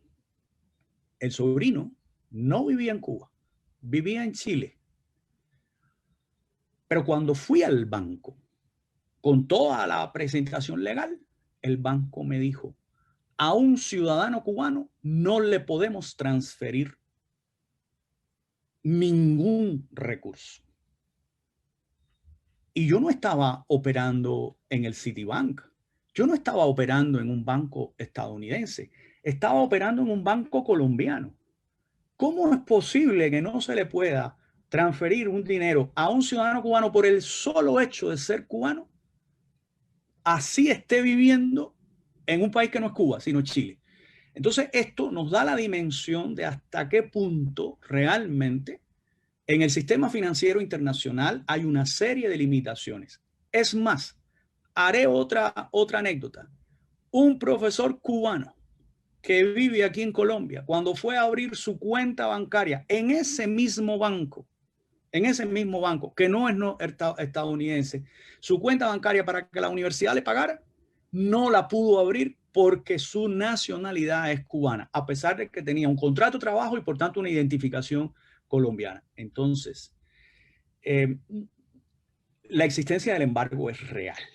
Ahora, que la parálisis de la economía esté debida al embargo, eso es muy cuestionable. Yo creo que la parálisis de la economía está debida a errores clarísimos de política económica, muy claros de política económica, a restricciones que la propia política económica le ha puesto al emprendimiento empresarial. Pero en mi opinión personal, también es una realidad las limitaciones que impone el embargo estadounidense, incluso en temas de acceso a la tecnología, en toda una serie de aspectos del comercio exterior. Y con la aprobación del título tercero, me imagino que las cosas estén peor. Es mi opinión personal. Muchas gracias, profesor. Doctor Mesa Lago. No sé si querría agregar, doctor Mesa Lago, sí, sobre bueno, sí, ingresos con de la respecto a los gente. ingresos. Disculpe, ¿no? Porque ¿Me oye? Atención, lo escucho. Ya. Pero para complementar lo de su colega, me llamó la atención las 2/3 partes de las personas en Cuba trabajando en el Estado. Después vi los números, no me queda claro qué hace el otro tercio, y básicamente cuánto es el salario promedio en dólares en Cuba y cuáles son los ingresos que genera la gente, y si con todas estas restricciones a la iniciativa propia. Bueno, la primera pregunta que usted hizo era cuáles son los ingresos del Estado.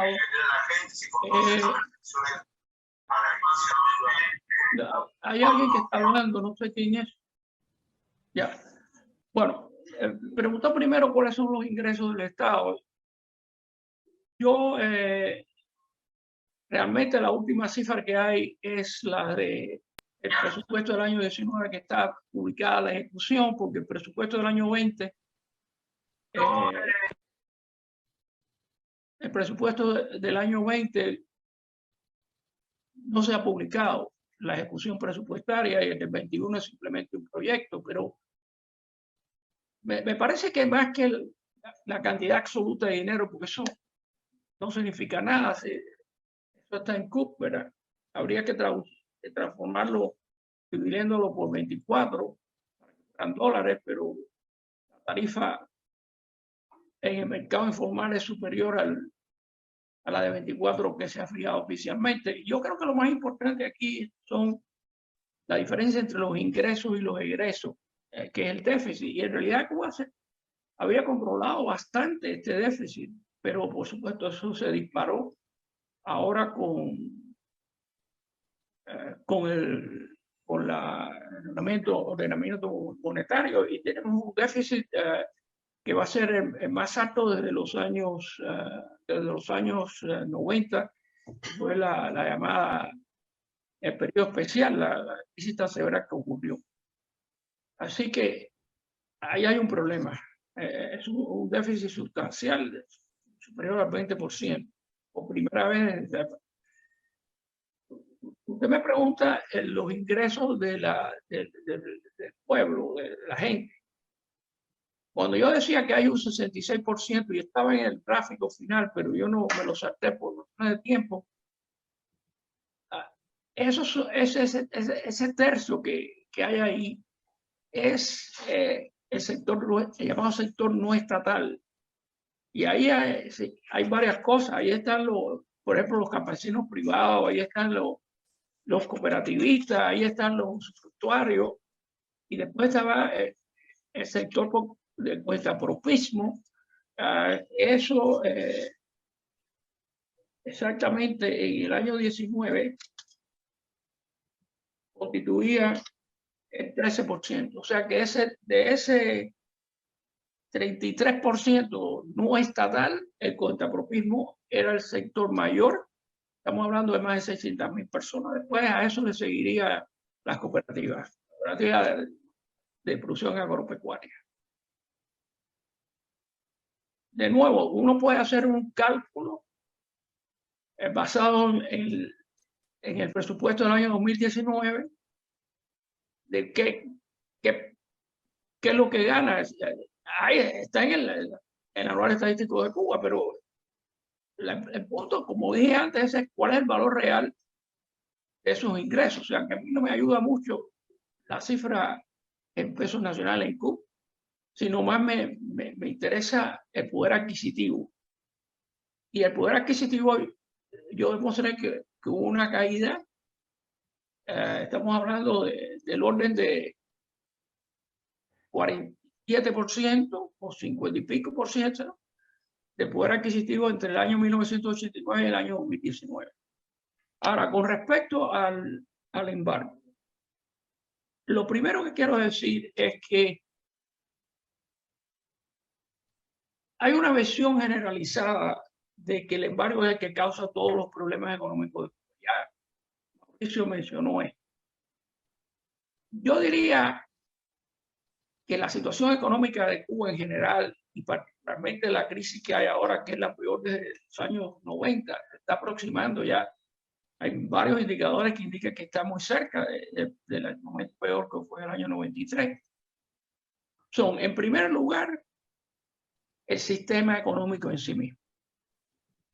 A pesar de las reformas que teóricamente estaban bien concebidas, estaban bien orientadas, pero que no llegaron a dar fruto. Es decir, mira las estadísticas oficiales. Por cierto, todas las cifras que yo presenté están basadas en el anual estadístico de Cuba. No son cifras que yo he calculado. importados ni nada por el estilo, tomados directamente de la memoria estadística. El sistema de las reformas de Fidel que no tuvieron éxito, como lo muestra la caída del producto, sigue siendo el mismo, esencialmente el mismo, es una economía centralizada. Cuba no ha adoptado ni el modelo chino ni el modelo vietnamita. Y es muy interesante porque en estos dos países no se trata de países democráticos, son países de partido único. El Partido Comunista es el partido que está en el poder. Pero las reformas que se hicieron en estos países en el cual el sector privado, no estoy hablando desde un punto de vista jurídico, estoy hablando desde un punto de vista económico. Cómo el sector privado se inserta dentro de esa economía y es el sector más dinámico de la economía. Bueno, ahora en China ha habido una reversión en el proceso, pero aún así el sector privado continúa siendo el sector dominante. Y otra cosa muy importante es que la planificación en China y en Vietnam no es una planificación centralizada como en Cuba, es una planificación descentralizada, es una guía, no es una planificación física, no es una camisa de fuerza, es extremadamente flexible. Y con esos cambios que se han hecho bajo el gobierno del Partido Comunista, estos dos países tienen las tasas de crecimiento más altas en el mundo. Incluso aún con la pandemia, China va a tener un crecimiento positivo probablemente el mayor en el mundo. No lo sabemos porque todavía que termine el año, ¿verdad? Pero el año pasado lo tuvo. Así que ese es el primer punto. Y eso es una cosa que precede la pandemia, como dijo Mauricio. El segundo factor es Venezuela. Estoy hablando por orden, ¿verdad? La crisis venezolana comienza mucho antes que el periodo de Trump. Y es claro está, la crisis económica en Venezuela, que es una de las peores que ha habido en la historia de América Latina, una inflación del 1.000.000%, que si Cuba te va a 500%. La economía de Cuba está mejor que la economía de Venezuela. Es algo impresionante.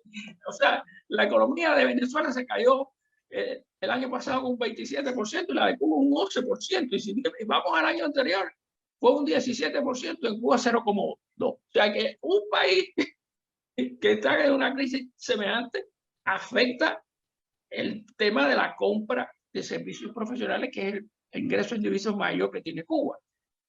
Y también el suministro de petróleo. Entonces, ese es un golpe muy fuerte a la economía cubana.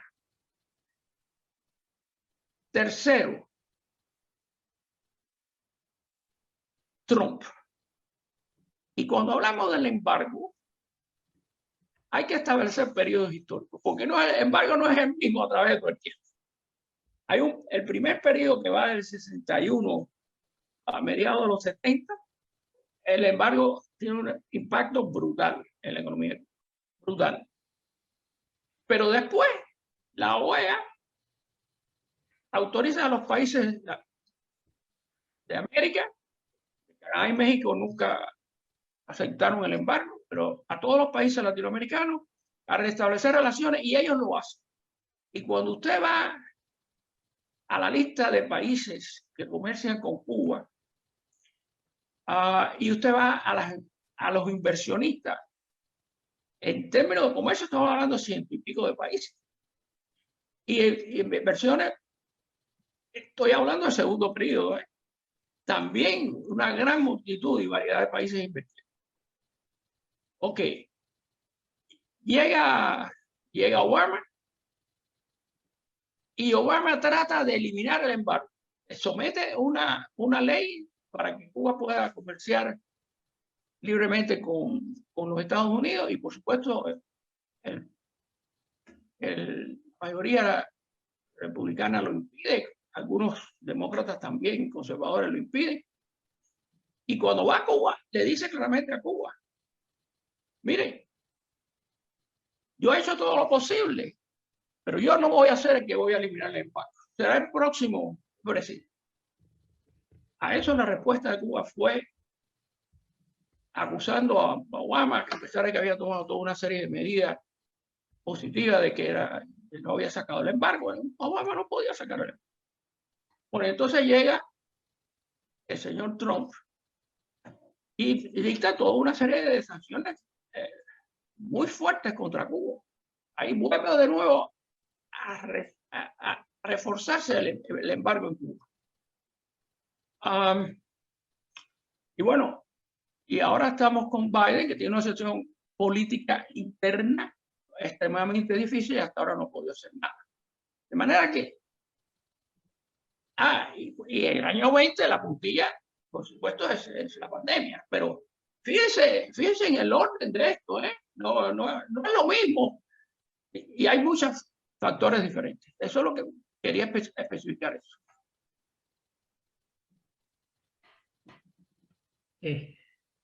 Muchas gracias, profesor.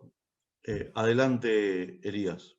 No tengo mucho más que añadir al respecto porque la verdad es que mis dos antecesores ya lo han dicho. Simplemente con el dato del déficit público de que hablaba Carmelo, me gustaría destacar que ese déficit es perverso. Y es perverso porque se produce porque el Estado gasta alrededor del 70% del Producto Interior Bruto. Eso no lo hay en ningún país del mundo, salvo en Cuba comunista. Y los ingresos del Estado están en torno al 50% del Producto Interior Bruto. La mitad de la producción generada en el país durante un año se la come el Estado. Y gasta en programas y en actividades que tienen un escaso impacto en términos de crecimiento económico. Si, por ejemplo, Cuba tiene en este momento una participación de la formación bruta de capital fijo en el PIB de un 10% y América Latina de alrededor de un 25%, eso le resta a Cuba la capacidad expansiva que puede tener el presupuesto del Estado sobre la acción en la economía. Este es uno de mis campos favoritos y si algún día yo pudiera tener algo que decir con respecto de las cuentas públicas comunistas, lo primero que haría sería cambiar radicalmente lo que hay. No puede ser que los ingresos del Estado fundamentalmente vengan de las detracciones que hace el gobierno de sus empresas. ¿Dónde se ha visto eso? En la economía de mercado libre, los consejos de administración retiran los beneficios después de pagar los impuestos. Es decir, en el régimen que ellos detestan, hay que esperar primero a pagar los impuestos. En Cuba no. En Cuba detraen los ingresos directamente de la cuenta de explotación. Por eso las empresas estatales van tan mal y están tan poco capitalizadas, porque el Estado las disminuye en su tamaño. Esas perversiones yo creo que es importante que se conozcan, porque están en el origen del también pésimo funcionamiento de la economía. Y respecto del embargo, yo sinceramente lo veo desde Europa, ¿no? Yo vivo aquí en España y España y Europa, pues hombre, cada año enviaban miles de turistas a Cuba. Los españoles han hecho inversiones extranjeras en Cuba cada vez que han querido. No han tenido absolutamente ningún problema, ni tampoco ningún escrúpulo. Porque Cuba recibe inversiones prácticamente de todos los países del mundo. A España y a los países del Club de París incluso hasta les permite el lujo de entrar en default y no pagar. Y nadie le crea ningún problema al régimen comunista porque, bueno, están acostumbrados a eso, ¿no? A que no paguen. Por lo tanto, sí, es verdad que hay un contencioso con Estados Unidos, pero la solución del contencioso ya sabemos cuál es. Y lo que hay que hacer es encontrar una solución. Lo que tú no puedes esperar es que tú, que has creado un problema, sea el otro el que te lo tenga que resolver. Creo que esto sí que lo tenemos que ver desde la perspectiva histórica, ¿verdad? Porque esta gente llevan 62 años, pero han llevado a tal manera de distracción y de destrucción de lo que es la historia de Cuba, que al final parece que aquellos años que transcurren entre el año 59 y el 68, pues fueron años de flores y de cánticos, y no fue así. En ese sentido, bueno, pues bien, que cada uno lo vemos como lo vemos. Yo estoy también de acuerdo con los dos profesores de que la economía cubana funciona mal por culpa de sus dirigentes. O sea, que eso es más que evidente, ¿no? Pero me resisto a pensar en esa cantidad de informes que publica. El bloqueo en Cuba está interno. Es un bloqueo interno que es el que ejerce el régimen comunista sobre sus ciudadanos. Y ese es el bloqueo que hay que derrumbar. Muchas gracias, Elías. Muchas gracias a los tres. Bueno, yo les voy a hacer unas preguntas más y la idea es que se distribuya cada uno lo que quiera contestar. Una va a ser sobre, bueno, cuál es la importancia de las remesas en Cuba y si eso se ha visto afectado por la situación de la pandemia. También llegan noticias desde Cuba que nunca, como en los últimos tiempos, hay tantas colas para todo. Hay una pérdida de miedo de la gente, que uno lo ha visto en los videos, que claramente hay un rol que están teniendo las redes sociales que ante protestas, esto es más político-económico, ¿no? Pero ante protestas la gente se pone del lado de, no precisamente de la policía, o no se abstiene de ver la situación. Entonces, ¿qué puede pasar con una combinación de situación económica complicada con un mayor conocimiento externo de lo que sucede en Cuba? Es la otra pregunta. Después, bueno, acá en Argentina se habla de que Cuba está produciendo una vacuna, pero al mismo tiempo la gente dentro de Cuba dice que no hay medicamentos, que acá en Argentina uno lo consigue en cualquier farmacia. Entonces les hago un poco esas preguntas para que cada uno, no sé si seguimos el orden que ya teníamos. Mauricio, si quiere contestar algunas que son inquietudes simplemente.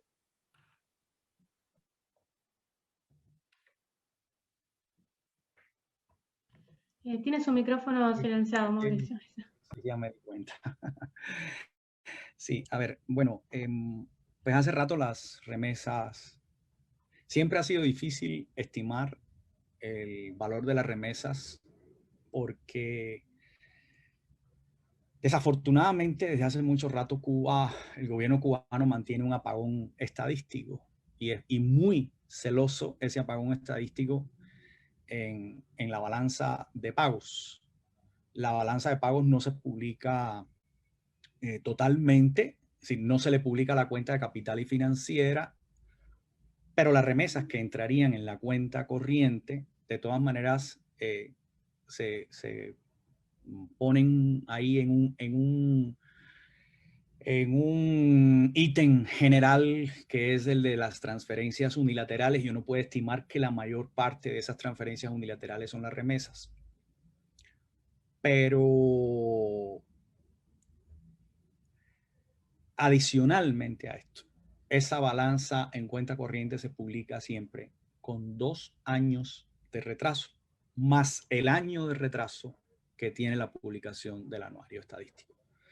Con lo cual realmente no tenemos información, no podemos hacer análisis profundos, los economistas no podemos hacer análisis profundos sobre la situación externa del país, más allá de los datos que se publican de comercio exterior, que por demás también siempre se publican tarde. Sin duda alguna, tanto en la época de la crisis de los subprime como ahora, por la situación de la pandemia, uno podría asumir que se ha producido una reducción de las remesas, pero tampoco tenemos la información de cuánto dinero ha llegado para esos mecanismos de las cuentas estas en divisas para que la población pueda operar en las tiendas de moneda libremente convertible. Lo que sí, no me cabe dudas, a pesar de no tener una información estadística precisa sobre esto, es que las remesas juegan un rol muy importante en los ingresos en divisas de Cuba. Es decir, está muy probablemente entre los 3 primeros ítems de ingresos en divisas, junto con los ingresos de turismo y junto a los ingresos de servicios profesionales y los ingresos del turismo. ¿Qué es lo que pasa? Que la caída del turismo motivado por la pandemia, más, y esto yo pienso que también se ha producido, es decir, como decía Carmelo, yo estoy de acuerdo totalmente con lo que dice Carmelo en el sentido de que la economía venezolana está todavía en una situación peor que la de Cuba. Y yo dudo muchísimo que Venezuela esté pagando puntualmente con sus compromisos de servicios profesionales hacia Cuba. Y lo dudo porque Venezuela no debe tener con qué pagar. Entonces, obviamente, hay un compromiso político y son cuentas por cobrar, pero eso significa que el cash de divisas en Cuba está realmente muy reducido.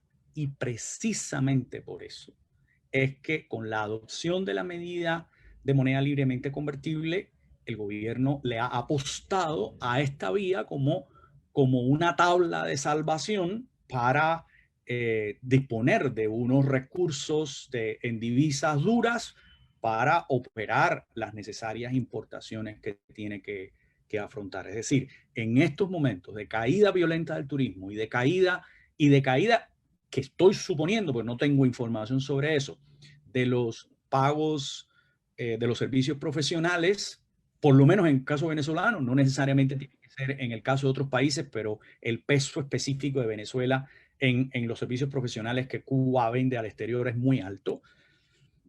Deben darle a las remesas un peso muy grande en los ingresos de divisas en estos momentos. Me voy a referir solamente a eso porque me parece que, bueno, hablar de todo sería complicado y probablemente otros colegas deseen hablar de otros o de este mismo tema. Muchas gracias, profesor de Miranda.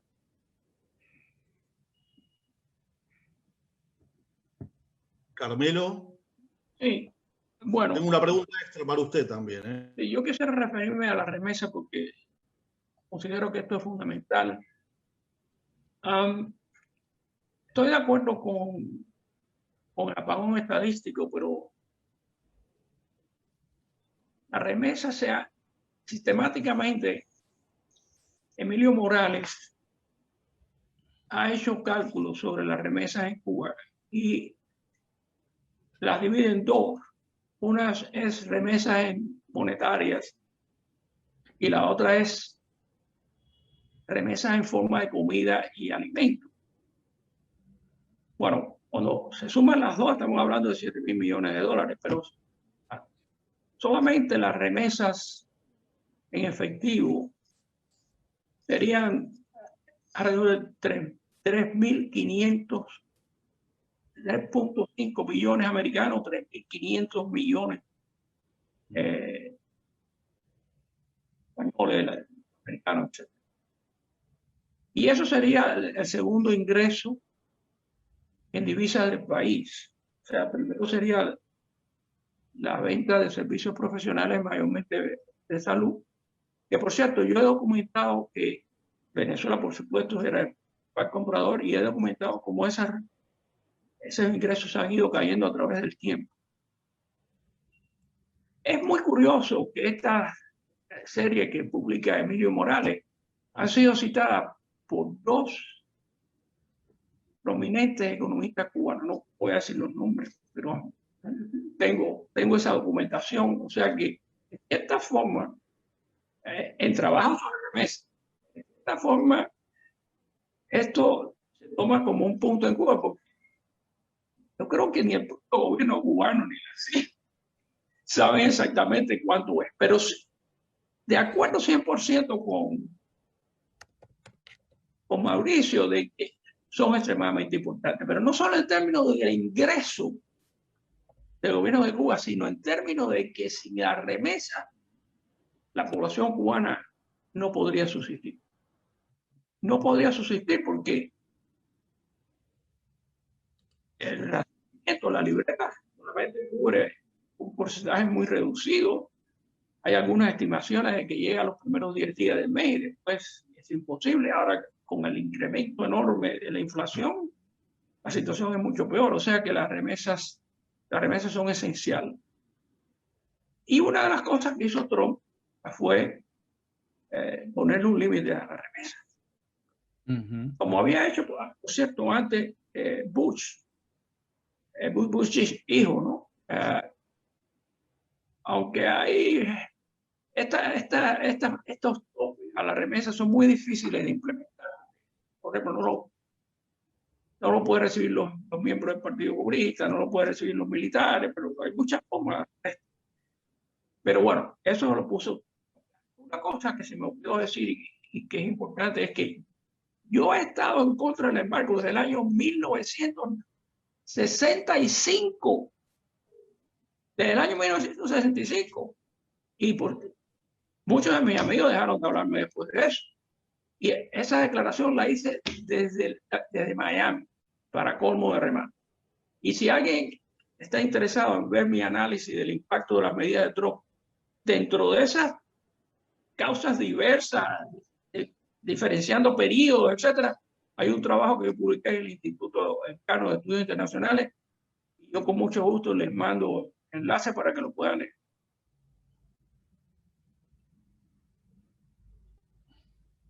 Gracias, profesor. De paso le hago otra pregunta más. Usted hablaba del índice de The Economist, que sobreestimaba sus cálculos sobre Cuba.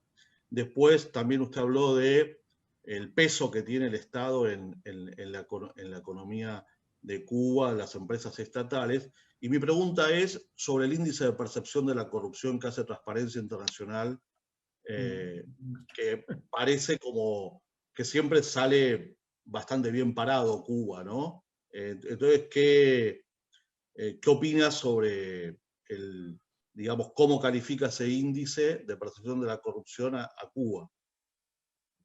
Bueno, mire, yo soy un economista y ese es un tema súper complicado.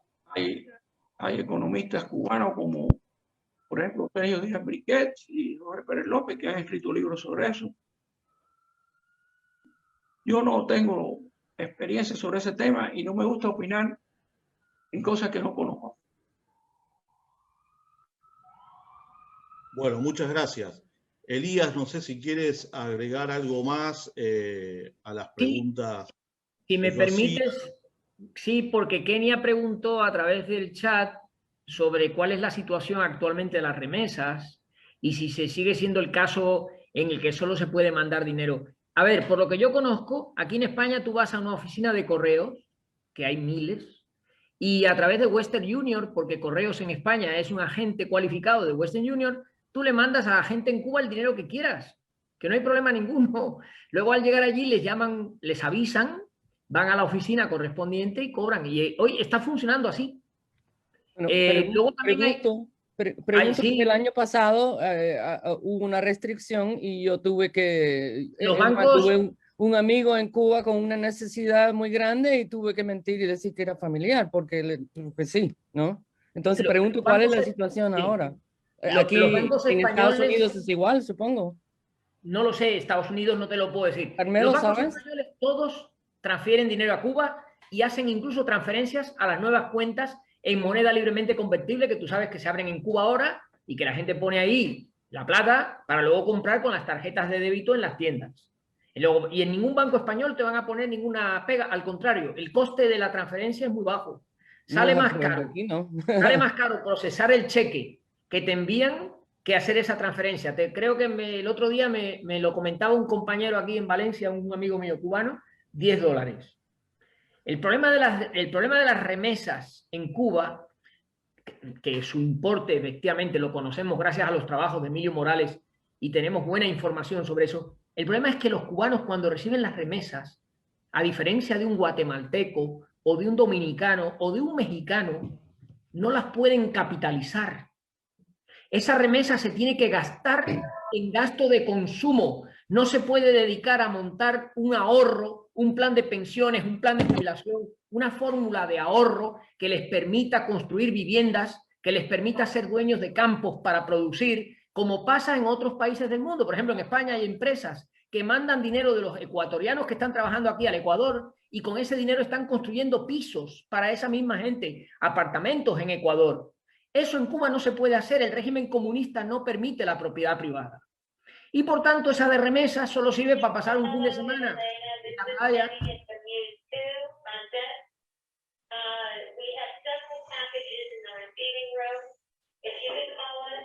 ¿Quieres hablar primero, Mauricio?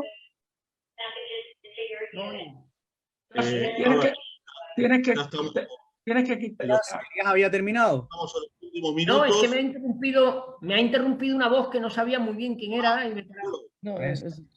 Termina Elías y después las reflexiones finales a todos. No tengo mucho más que decir. Quería hacer ese matiz con respecto a que Cuba es un país receptor de remesas, como México, como Ecuador, como la República Dominicana, y lo que el gobierno comunista tendría que hacer es facilitar que esas remesas se capitalizaran en beneficio del desarrollo económico. Solo tengo que decir eso. Sí, Carmelo, ¿tienes el dato sobre Estados Unidos ahora? Creo que Mauricio había pedido la palabra. Ah, perdón. No, pero si quieres referirte a eso, Carmelo, yo iba a decir otra cosa. Bueno, a ver, una cosa es España y otra es Estados Unidos. La mayor parte de las remesas a Cuba no van desde España, desde los Estados Unidos. El gobierno de Trump, vamos a explicar esto. Los giros que se mandan, del que hablaba Kenia, lo recibe una empresa militar en Cuba. Y el gobierno de Trump dijo que no se pueden mandar más remesas de Western Union a esa entidad militar. Y eso creó una serie de problemas. Yo no sé, Mauricio, en qué terminó esto, porque se suponía que el gobierno de Cuba tenía que cambiar a esa empresa militar y hacer una empresa diferente. Yo no sé qué es lo que pasó, pero aparentemente se siguen enviando remesas. No sé si con más complicaciones o no que antes, pero se estableció este problema y después vino esta cuestión. La otra cosa, Elías, yo estoy de acuerdo con lo que tú estás diciendo, pero la gran diferencia está en que debido a la necesidad tremenda que hay en Cuba, las remesas son fundamentalmente para el consumo. No queda espacio para el ahorro. Yo estoy de acuerdo contigo que es muy importante que el gobierno de Cuba dicte una ley en que se diga que las remesas se pueden invertir. Hay gente que las invierte, porque por ejemplo hay negocios por cuenta propia en que hay un socio que manda remesas, pero eso es un grupo reducido de la población que tiene resuelto el problema del consumo más que nada cuentapropismo. Cuentapropismo en las paladares y cuentapropismo el alquiler de mansiones y de viviendas. La última vez que yo fui a Cuba, no con visa académica porque no me la dan, pero con visa familiar, y fui con toda la familia, los nietos y todo. Nos alojamos en una tremenda casa en Miramar que había 7 habitaciones y el costo de una semana fue de $5,000. Así que ese hombre, el dueño de esa casa, obviamente no tiene problema de consumo. Pero la gran mayoría de la población de Cuba, la remesa es para resolver el problema de la alimentación, que es absolutamente. Sí. Carmelo, ¿terminaste?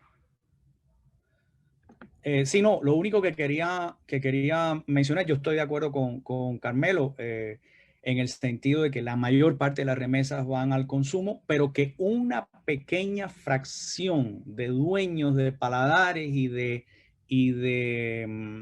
hostels, bueno, de hoteleros, pues ellos sí reciben remesas que están invirtiendo en sus negocios. Lo que pasa es que vamos a lo mismo. Las restricciones al emprendimiento privado son elementos que impiden que las remesas se conviertan en una fuente adicional de acumulación. Pero yo quería comentar que cada país, efectivamente, como bien han dicho, tiene una situación diferente. Aquí en Colombia, donde hay representantes de Western Union, desde aquí en Western Union no se puede enviar dinero a Cuba. A nadie, así sea la madre, el padre, el hijo, el hermano, a nadie. No hay manera de hacerlo, ni por transferencia bancaria, ni por la Western Union. Esto, por supuesto, porque probablemente los representantes de Western Union en Colombia quieren cuidarse en salud y quieren impedir una sanción norteamericana por temor o por lo que fuera. Entonces, es increíble que con Western Union se envía dinero a Cuba desde los Estados Unidos y desde Colombia no se puede. Es decir, con esto quiero destacar que las realidades en cada país son diferentes.